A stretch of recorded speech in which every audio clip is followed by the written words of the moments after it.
ராமேஸ்வரம் ராமநாத சுவாமி திருக்கோவிலில் இதுவரை இல்லாத அளவு இம்மாதம் உண்டியல்கள் மூலம் 2 கோடி ரூபாய் வருவாய் கிடைத்துள்ளதாக திருக்கோவில் நிர்வாகம் தெரிவித்துள்ளது.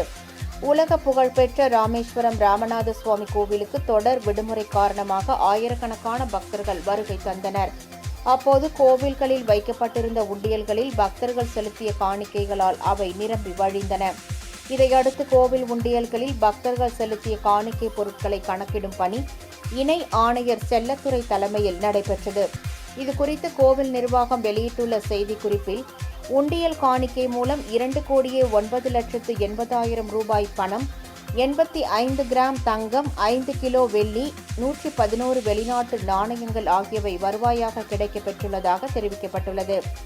ராமேஸ்வரம் ராமநாத சுவாமி திருக்கோவிலில் உண்டியல் மூலம் 2 கோடி ரூபாய்க்கு மேல் வருவாய் கிடைத்திருப்பது இதுவே முதல் முறை என்று திருக்கோவில் நிர்வாகம் சார்பில் தெரிவிக்கப்பட்டுள்ளது.